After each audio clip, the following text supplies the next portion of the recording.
From the Fathead Studio in Speedway, Indiana, this is The Skinny.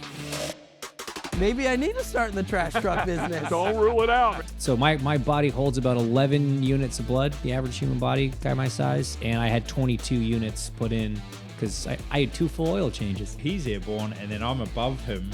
Inverted. All at the same time. Yeah, you're just like, wow, that's a wild picture. Boom, and then it goes boom, and it comes back out. I hang up on the guy. I go, who's this? This is Deion Sanders. I go, yeah, nice try. See you later. Bounce and then this insane roll. That thing sent it. No. It's okay, we come back. They just do it. Man, am I still pretty? And he's like, you ain't pretty, but you're going to be all right. If I was a few years older, you might be calling me Grandpappy. I think, all right. Hi, I'm Tony Stewart. I'm Scott Dixon. I'm Mario Andretti. I'm Christy Lee. I'm Travis Pastrana. Hey, I'm Antron Brown. I'm Cory Eliason, and this is The Skinny. Welcome, ladies and gentlemen, to The Skinny. This is the beautiful Fatheads Eyewear Studio. I'm Ken Stout. The big man sitting in the middle is Mr. Rico Elmore. He is responsible for this brand new studio. And we have one Mr. Cory Eliason, who has joined us here on the set as well. A 10-time All-Stars winner, a 2-time World of Outlaws winner. He knows how to get it done, fresh off of a trip to Australia, and even fresher out of a trip to the doctor, the eye doctor, apparently. Can you see us? We're over here. Yeah, just enough. If we could turn the lights down, we'd probably see it even better. Yeah. What happened, man? Walk us through it. We were racing on Friday, and we had the Daytona Big One on the start, and somehow I weaseled my way through there. Didn't get involved in it, and thought, oh, we're gonna be all right. And then just thought, man, I somehow just got dirt clot in my eye, so. We had a red. I'd open my visor, just wipe my eye with my glove, and carried on. And there we are next day. Nice clean glove, just wipe your eye. I mean, I used it. the back of it. It wasn't completely muddy yet. Makes sense. So it was fine. And then, I drove to the doctor, and they're like, oh, yeah, you got some metal in your eye. All right, so we get that out. And then like, oh, it's a little deeper than we had anticipated. So out comes the big needle to get a shot, and then we start grinding. When you say grinding, that seems aggressive.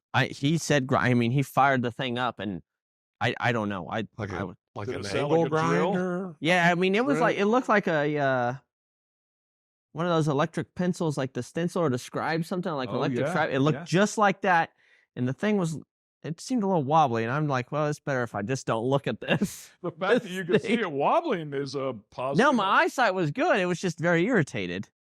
Wow. Yeah. So you mentioned before we started the show that it's rust. Is it actually rust that's in there? Yeah, it was. I guess it rusted, and they had to.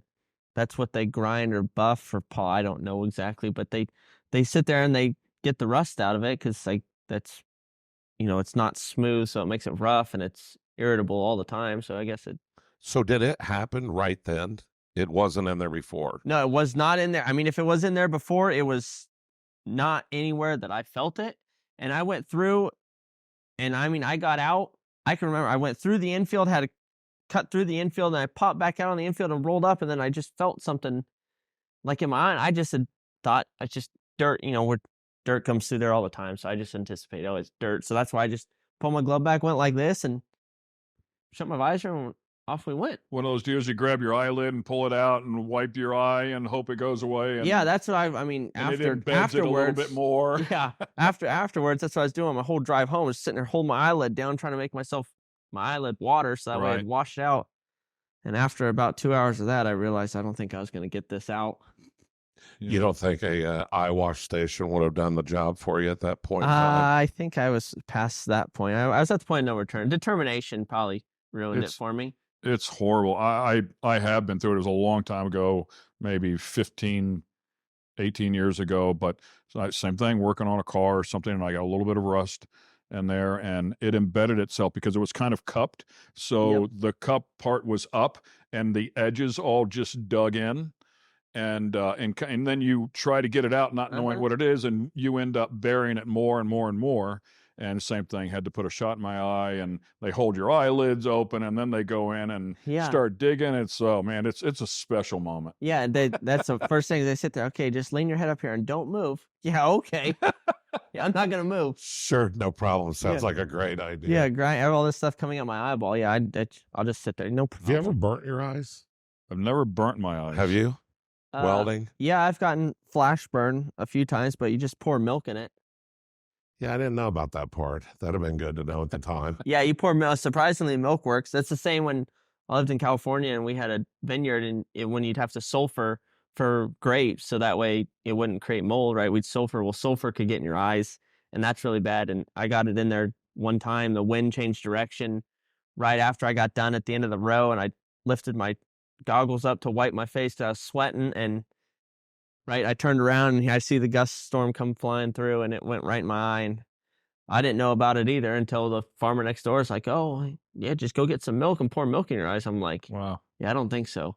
Wow. And he's like, "I'm serious," and I did it. Chocolate? No, not chocolate. I don't Butter? think For that's strawberry milk. just regular Buttermilk. That's how it milk. started at the 500. Yeah, I just used 2% because that was what was in my fridge. Yeah, it's not a cleanly thing. I mean, I guess unless you have like a turkey baster or something, I don't know. Yeah. I'm not really prepared to pull milk out and stick it in my eye. You may want to have it on board. It may be spoiled by the time you need it, Yeah. though, in the track, you know. Well, I guess that's penicillin at that stage. And so literally you just got the patch. You took your patch off your eye yesterday or today? Yesterday. Yep, Yeah. yesterday they put it on Saturday, and it was on until yesterday about noon. They took it off because we were originally planning on racing before we got rained out. So then I'm like, it's got to be off today. I have no choice. It's got to come off. Do you, you know what you need is a good eyewear sponsor, sunglasses. Yeah, it'd be Yeah, something. man, that'd be Yeah. wild. You want to know the first thing that they asked? Didn't have safety glasses on, did you? And I looked at them kind of funny, and I'm like, well, no, I didn't have safety glasses on. Yeah, we get that all the time. Guys in the garage cutting and grinding on something. I'm like, I wasn't doing any of that this time, actually. Fair assessment, but this particular time. Surprisingly, I was not. Yeah, no, he looked at me like I had two heads after I told him he was wrong. So I had to teach him to assume. Awesome stuff. We have Cory Eliason on the set with us here this week. Great to have him here with both of his eyes functioning. We have plenty more questions to ask him when we come back. Stay with us. I feel like the top guys definitely are involved in it, and they love, when the Americans come over, because if you want to be the best, you got to get beat by the best. The Skinny is brought to you by Fatheads Eyewear. Fatheads Eyewear, hardcore since '04. And American Coach. Innovation is our life force. Welcome back to the Skinny. Great to have the new studio up and running here. Our third season on MAVTV. We have Cory Eliason, sprint car ace, in the studio with us. Great to have him. He lives right here close in the Indianapolis area. Formerly known as California Cory, because that's where it all originated, where you got your start out there. Fresh off of a trip to Australia. And a lot of you guys go down there in the off season, what we would deem the off season here, if you will. Talk to me about the trip down there. What's it like to race down there? It's cool. It's different. It's more it's kind of like a vacation. You're always near the beach, so it's exciting, especially leaving California, coming to Indy and living here. I don't know if I've grown fond of the snow yet, so it's a prime opportunity to leave colder weather for warm weather and the beaches. And down there I was racing for Luch Monty and his family in their car this year, and it was a blast. Wasn't exactly the season we'd hoped for. It was a little rough start and kind of a rough tour, I guess you could say. We definitely found speed, and we were fast and competitive at the end. For the most part, we just kept, having, if something could go wrong, it did go wrong this trip, and that's just part of racing. That's why we come back and do it 100 times a year. Is it similar to racing here in terms of the competition itself? I guess there's a lot of your comrades also go down there. A lot of the colleagues that race up here go down there. How are the racers from Australia? Do they welcome you guys? Do they want that competition, or is it send them back home, go back home? They definitely, I feel, they welcome it, and they embrace it. I would say when I first started going over there, they didn't really like it. It was more of a, we just hope they just leave, or they knew the races that we were going to race, and it didn't seem like they were very supportive. Yeah, they definitely didn't support us coming there, but I feel like now they've kind of taken that next step, and every year we go back there, it was always it's always fun, and it's always a great time. But I feel like every year we go back there, they've picked it up another level, and they only get to race 40 times a year max, where we can do 100, 120 times a year. So I feel like when we go down there, it's you hear, Rico Abreu went down there this year the first time in 10 years, I think, and he's like, man, I don't remember it being this competitive and this tough. I didn't have his first tour, he didn't have a good tour, but this time he was fast, and he's like, Brad Sweet came, and I feel like the top guys definitely are involved in it, and they love, when the Americans come over, because if you want to be the best, you got to get beat by the best. Exactly why we want to go run, with the Outlaws and high limit.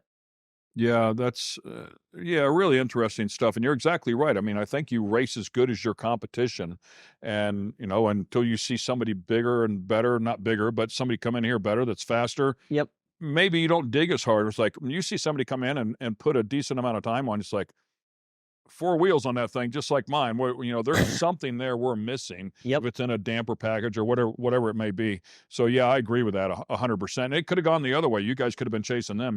Don't know. Yeah. It could go either or. Yeah, it's definitely, like I said, the whole country down there is picked up.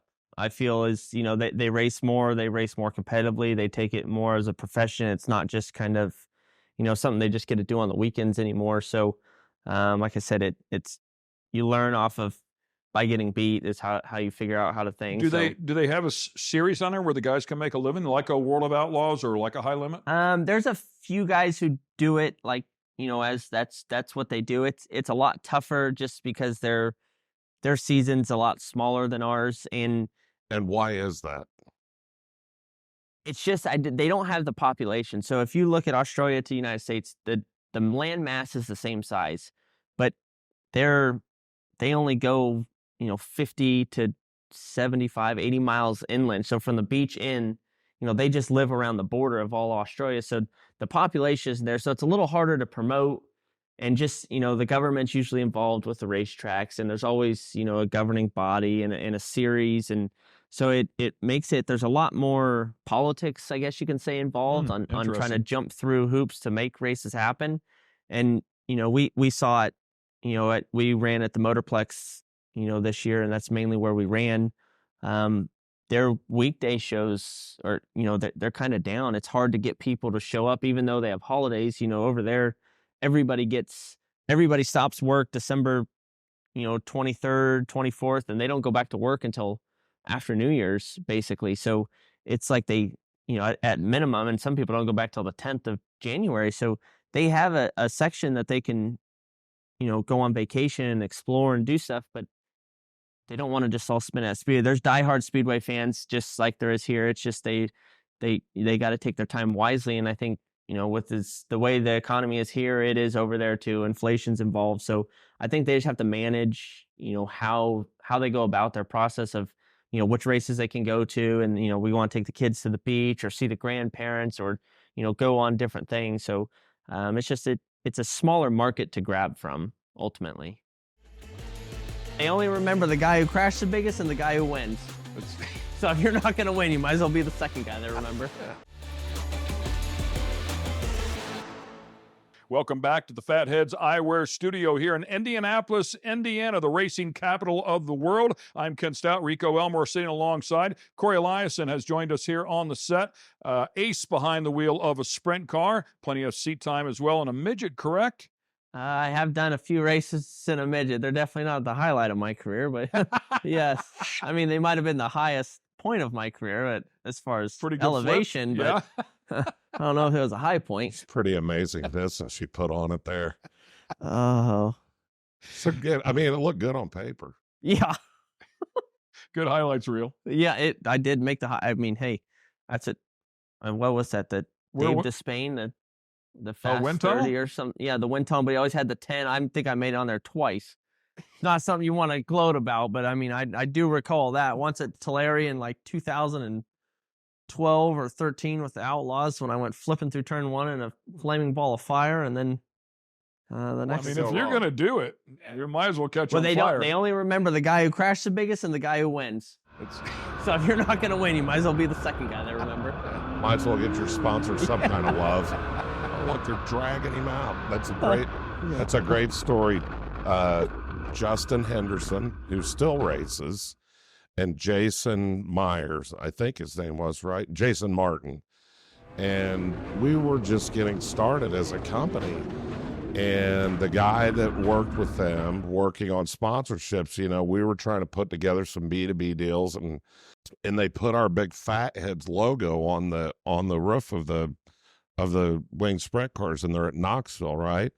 I don't know enough about Knoxville at the time, just because I was involved in a lot of other stuff, you know, wasn't out that way. So anyhow, they're like, oh yeah, the race is getting ready to come on, and you know, it's probably some bootleg feed or some BS back then.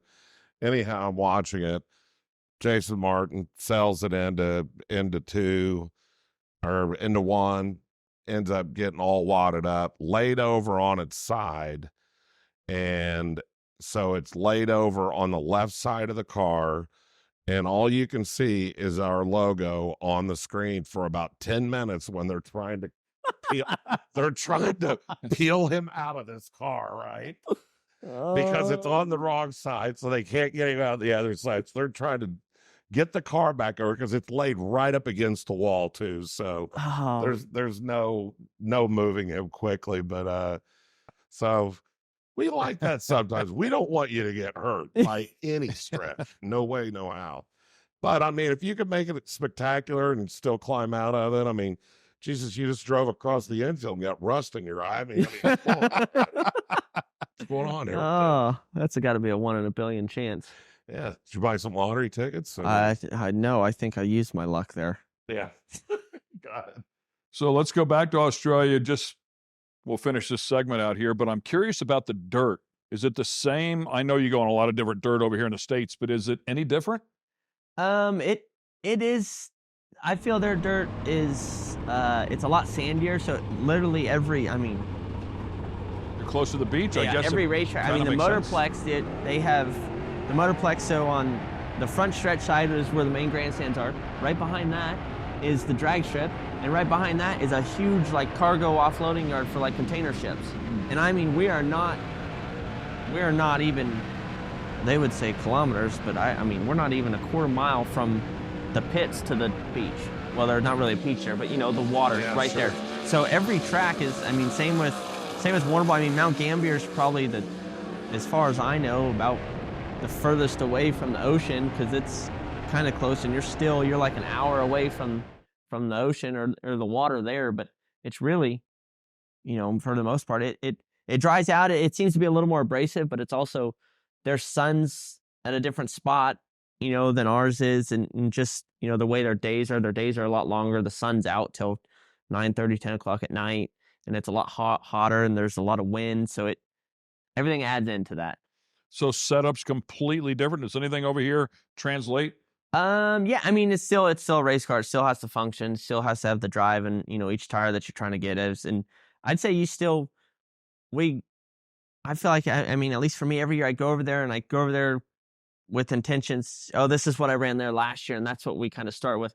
And it's and we just gravitate far away from that and go to something that we're like, huh, well, we did this 3 years ago back at home and it worked, and now we're doing it here. It's like their tires change over there. It's like they're always a tire change, I guess, over here behind. So, you know, right at the end when we got really good, we were doing things that we did 3 years ago with the tires that we had. So I feel like when I go back there, I kind of have a better understanding, and you know, history repeats itself. So you got to pay attention, right? Don't do the same thing constantly, and let's try something new. So, you know, and next year when I go over, I'm going to look back at, you know, what we did last year and be like, okay, this is where we probably should start and work from there. He's a very talented fabricator, not just a talented race car driver. We'll touch on that when we come back. Yes, technically. Did he just fabricate that a little bit? Technically, I did destroy it, but. Welcome back to the set of The Skinny here. We're having a great time with Cory Eliason sitting in with us. We appreciate him finding the time to work over here. And speaking of working, he's a very busy man.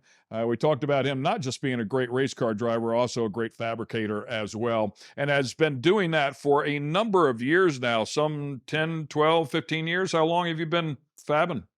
Yeah, I would say probably 15, 16 years, somewhere right in there, yeah.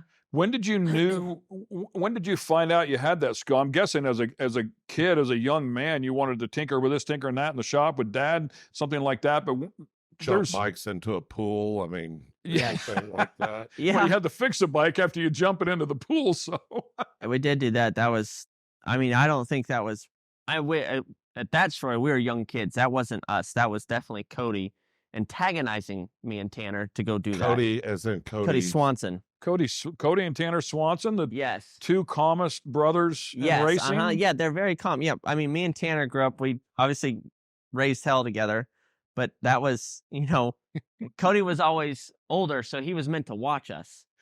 Oh. Yes. So then we'd start doing stuff, and then we'd, maybe want to build a jump or want to do something. And he'd be like, okay, but do it like this. This is where you got to do it. So he would not only push us to do it, but he would make it bigger and probably a lot more dangerous. Yes, but he'd always look at us, be like, if either one of you get hurt, you cannot cry, because if you get in trouble, I'm getting in trouble, and then we're never going to do this again.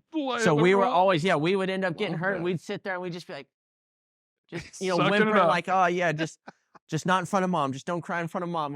We're okay. And for our fans at home, if you don't know Cody or Tanner Swanson, they are the calmest, kindest, nicest people you could ever want to meet. The fact that they will kick your butt in a race car would shock you, because they're so kind. We had both of them on the show. We tried to get them to talk trash about each other. Try to pit them Absolutely against each other. not having. Not having it. No way it happened. No. Probably could have got them to talk a little bit about you, though. I was thinking. Yeah. There's a lot. Like I said, we grew up together, but no, it was just one of them. They lived in Kingsburg. I lived in Visalia. It was 30 minutes apart, but we would manage to go hang out together. Yeah. Oh yeah. How did that relationship start? Were the dads together racing or something? No, what's going on there? I was kind of new in the sport, and we were going to go from juniors to restricted 600s, and Cody and Tanner had made that step. Cody made it before Tanner and myself, obviously, and Tanner made it, I think, like 6 or 8 races probably before I did. So it's just kind of like, he did it, so we can talk to them and kind of work it out from there. And it's just kind of racing family, part of the racing family. Yep, when you were a young kid. We met from racing at the same racetrack and just kind of grew from there. Great guys. Yeah, I mean, as good as they come. Great family, and I love how calm Mike is. Their dad. Like those two, I've watched Mike so many times, so many races. Those two are battling it out, and I finally look at him, maybe a little popped in the, but anyhow, I'm like, I say to him, who are you rooting for? He goes, those two. I said, good call.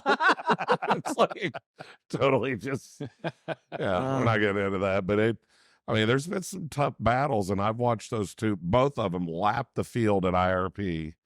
I mean, just wild. Brutal wild. At IRP. Yeah, wild stuff. So anyhow, back to what we were talking about with your fabricating business. He is an amazing fabricator. He is, after he destroyed one of my trailers, he rebuilt. Is that not necessarily the correct version? Is that not necessarily the truth? No, that is not. I mean, yes, technically. Did he just fabricate that a little bit? Technically, I did destroy it, but it was hooked to his truck, already hooked up, and I was just taking it to my house. The golf carts were on it, actually. So anyways, going to my house, I left from the Fathead shop, right, with his truck and his trailer, and it was already hooked up, and everything's good to go. Yep, good to go.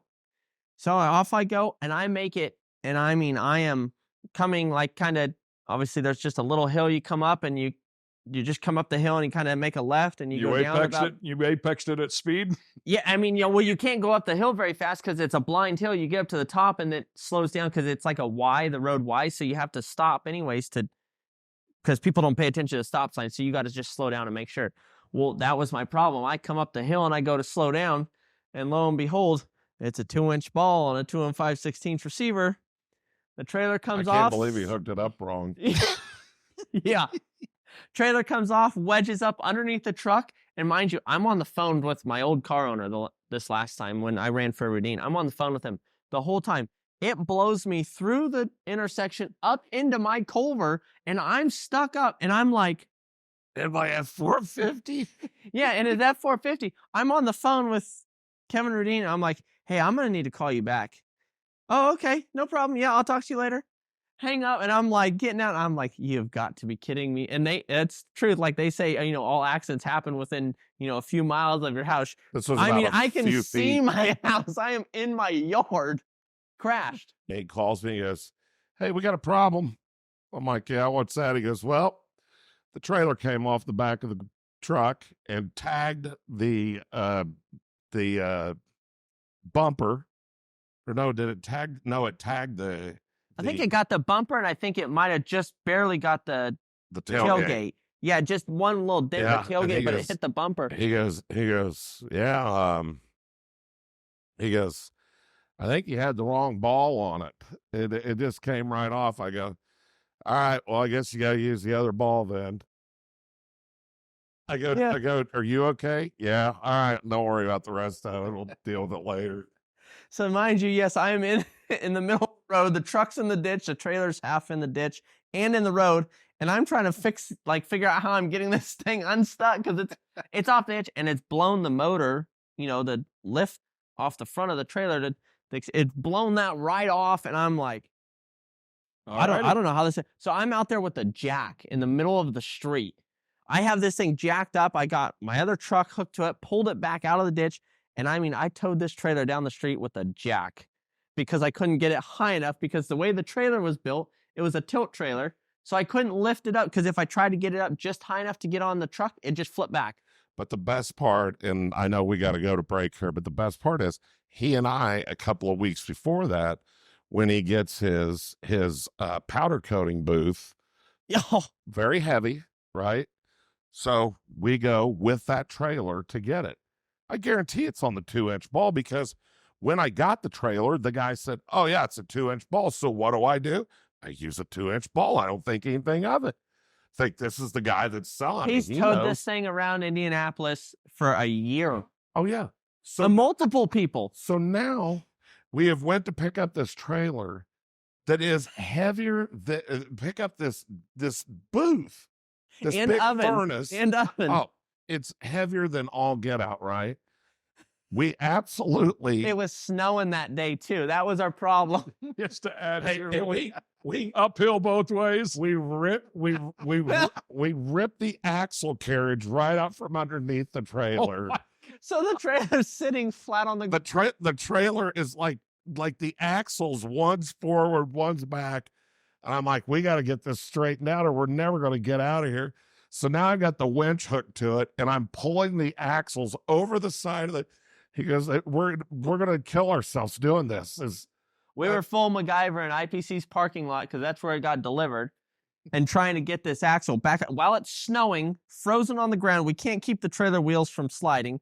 So we hooked the winch to it and the trailer's still hooked to the truck and he is pulling the trailer as I'm running the winch to try to straighten everything back up. Mind you, it's loaded with like 20,000 pounds on it. Okay, there's that little tag. It says weight limit.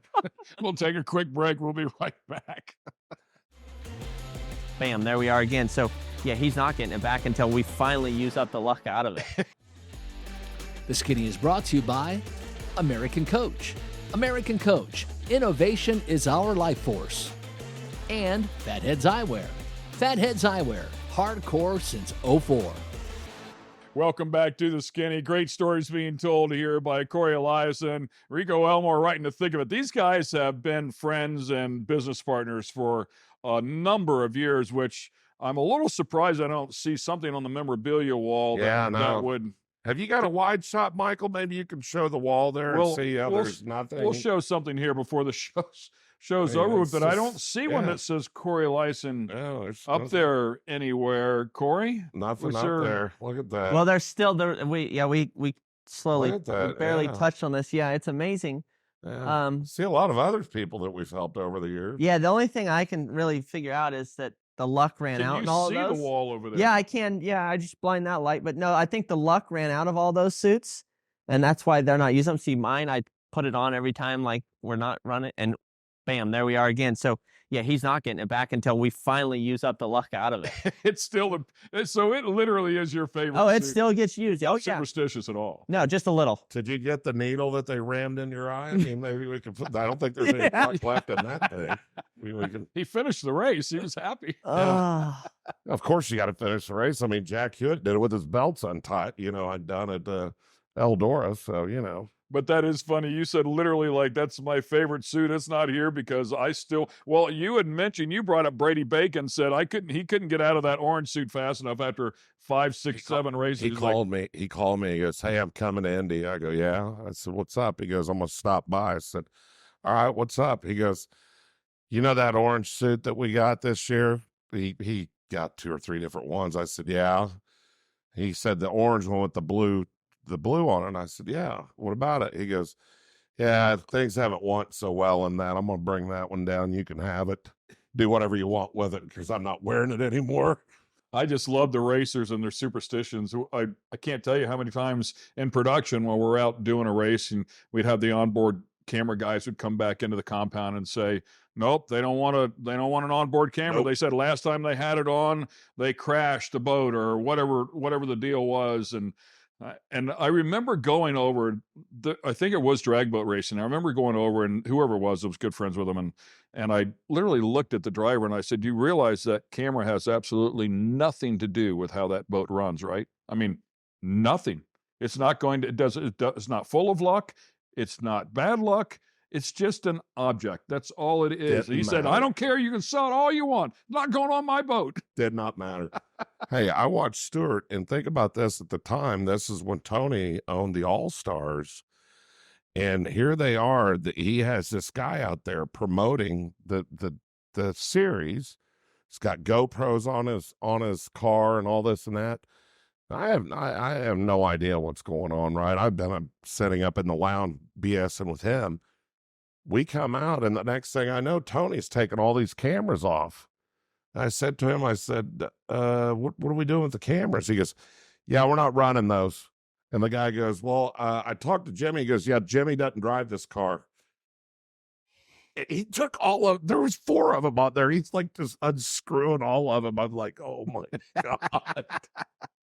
But what other superstitions do you have? Do any come to mind? You got to get in the car a certain way, steering wheel. The car, I will say the cameras, like I was never really that guy, but we had the camera on twice in Australia and I threw them both away.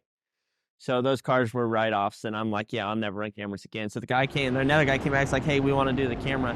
Because in Australia, they have like a live feed camera. They can put it on, and for like sprint cars, they can go live while they're showing the broadcast. Like, "We want to do this." And I'm like, "Yeah, that's cool. Not on my car. You can do it on that guy's car, but not on mine." So I had 2 write-offs. It's hard enough to get parts down there. We don't need to do. We can't afford another camera here, pal. Not the rate this is going. Yeah. So that, and then I'm a big, I guess, lunch spot. So if I eat lunch say I have Chili's or something, and we run well that night, yeah, we're all eating Chili's again. I don't care. Everybody who was there. Back to Chili's. Yeah. Or like Jersey Mike's, or like we've done that. Like, so at Volusia, I had Jersey Mike's the first night. We were no good. I'm like, "Yep, Jersey Mike's out." I saw one guy trying. I'm like, "You are not going to Jersey Mike's. Find somewhere else." Not superstitious, just a little stitious. Mine gets even a little weirder than that. If I'm out there spotting for Dixon, and we practice for a full week at the Speedway, and if we come out of there and he's P1 at the end of the day, whatever restroom I've been using that day, I go to that same exact spot until something changes. I got to stick with it right here. Like, oh, yeah. I don't know what I did today, but I'm going to keep doing the same thing. If I had anything to do with it, I don't want it to be my fault. Yeah. Be yanking people out of that stall. Socks. If you have socks on, like, you qualify on the pole, whatever socks you're wearing, like, oh, those are going back home for the race. Yep. Oh, yeah. I mean, boxers, everything. I do the same thing. You just like, I don't ever think about it, but then I'm like, I wanted these. I'm going to put these on. Where are we using these again? You make sure that day you pack them, they rotate out right at the perfect time. Oh, yeah. Yeah, racers. It's a little bit off. We'll take a quick break. Stay with us. We'll be back.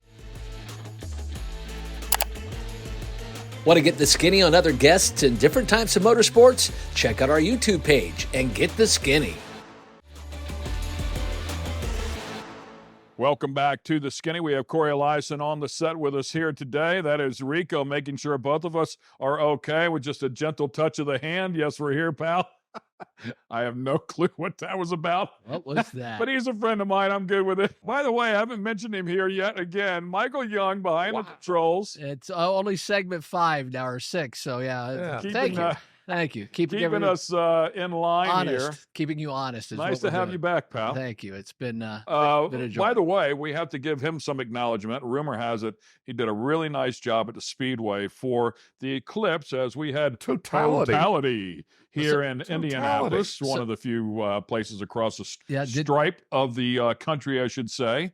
But we were right in line with it, Indianapolis, and one Mr. Michael Young was the host out there at the Indianapolis Motor Speedway. Yeah, it was the PA announcer, and nothing like trying to control the atmosphere of the day and getting the phone buzzing every couple of seconds. And Rico just texted me, totality, because that's what we kept saying. 14 minutes 14 to totality. So that's what we spent. I was like, word of the day. Word of the day. Clearly got it totality. Did you throw one out there and it's a brand new track? Totality. No, I almost said when the moon was coming, and he's on it, but I.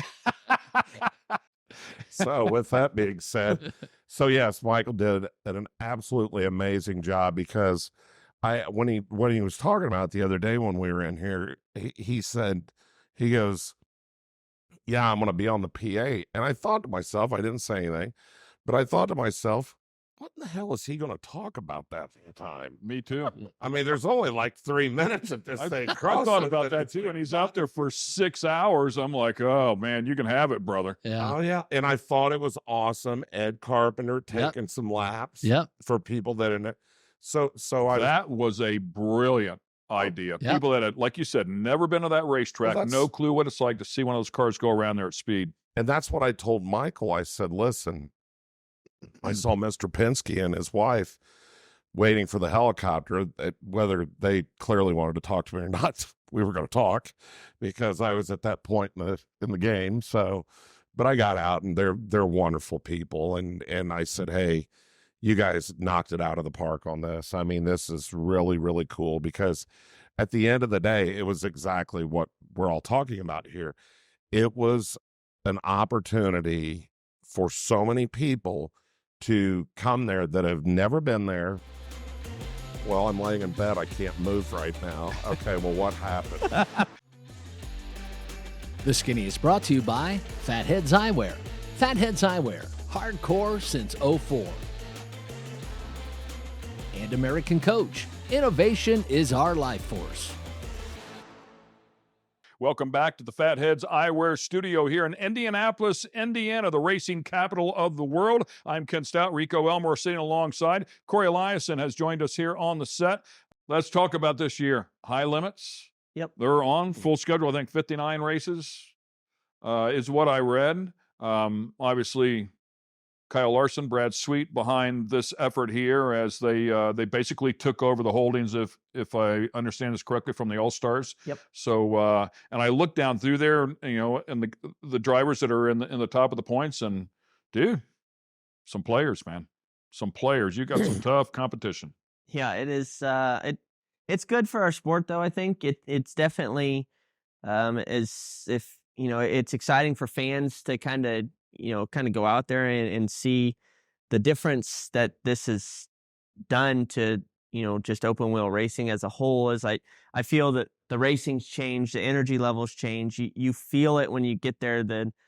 When you watch racing, or even when we're a part of it, it's not so much as, kind of a checkers match you have, or, chess match you have all year to plan your moves and figure things out. It's more of, it feels like everybody's racing out of desperation, and everybody's trying to be that top step, to be, in that light, to be talked about, to give you something that nobody has seen yet. So it's definitely a different style of racing, and it's more competitive. And, like they've all said, it's the fans are more engaged, are more involved.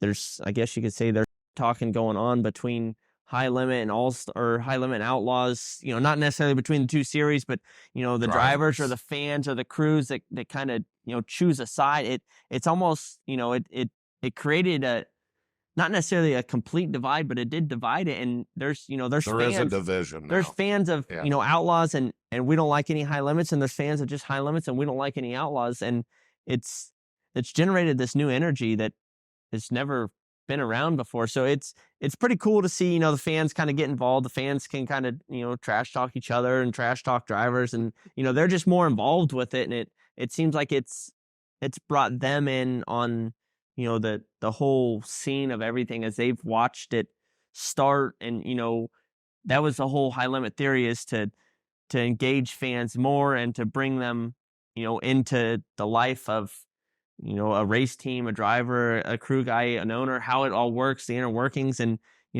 run the show in a timely fashion to where they can still leave and get home and, do something or go to dinner afterwards. So I feel it's just changed, and it's something, if you haven't been to one yet, when you will go to one, even, midgets have changed, it's crown cars, everything, the whole energy level has definitely picked up. And there's, like I said, there's that desperation that is, for whatever reason, it's involved in the energy that's around. That's great to hear, man, for sure. And I see the two principals are racing as well. I think Larson's 8th in the points, Brad 2nd in the points. So, I mean, you're playing with some big dogs there. I think the integrity of those two players are, very, very high. I don't see, I mean, some could argue there's a conflict of interest there with the two principals competing. Maybe they get some favoritism, but do you see any of that? Do you feel any of that? I mean, I feel like the integrity of both of those guys is as high as it could go, and they want to race the best. They're going to bring their best, but I don't see any of that shenanigans going on. Definitely not. We have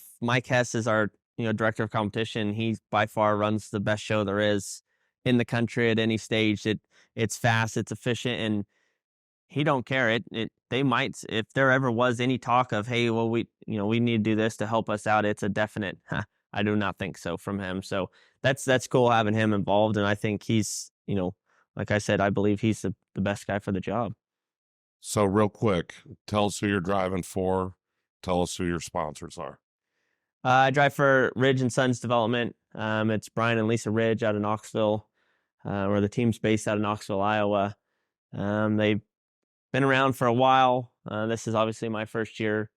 We have a few sponsors. It's Elliott's Custom Trailers, Fatheads Eyewear, Commercial Edge, Construction, Northridge Development, Rasmussen's Auto Care, and I think that's really our main partners in right now. I know there's more talks, obviously, if you know how this whole thing works and how everything works on, but that's kind of the gist of it. How about a shameless plug for the powder coating business? You need a little bit of work over there? Yeah, shameless plug for the powder coater. Yeah, Jacob Weaver's, he definitely needs some work to do. So that is my powder coat business, and he's my employee and does it, while I get to go racing. So I'm just trying to build something for, later on in life. And, like we talked earlier, and having Rico here, and he kind of took me under his wing kind of when I came out here in Indy. I didn't know anything. I couldn't tell you which way north, south, east, and west was. I still don't. A little bit. I can when I'm at my house. I understand which way the sun goes. See.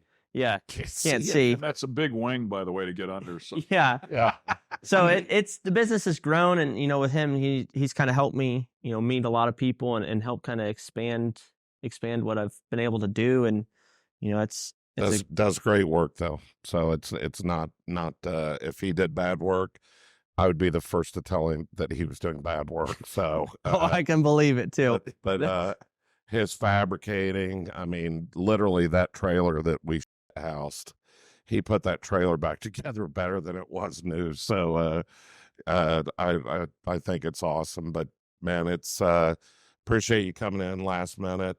Can you try not to get yourself messed up again? I mean, think we can work through that, or that's what I feel like every time. It's like every time when I talk to you, there's literally last time when there was something that we had to do, I think I just got blown up. Yeah. And so I'm like, the fireworks. Yeah. That went off in his stomach, his stomach. Yeah. So I think there's been a few things. It's like, man, it's like literally I get injured, and then it's like he has this sensation knows, and it's like, here he is. I'm like, yep, I'm injured. Sure am. I'm like, what are you doing? Well, I'm laying in bed. I can't move right now. Okay, well, what happened? I can't see where I'm going, but sure, I'll come in. Yeah. Hey, what are you doing today? I'm at the eye doctor right now. Why? Yeah. Great stuff, man. Thanks a lot. Appreciate you coming in. Best of luck here in 2024, the High Limit Series. We'll keep an eye on you there. Great racing opportunity for sure. So there you go, ladies and gentlemen. The update and the skinny on Cory Eliason. We'll see you next week.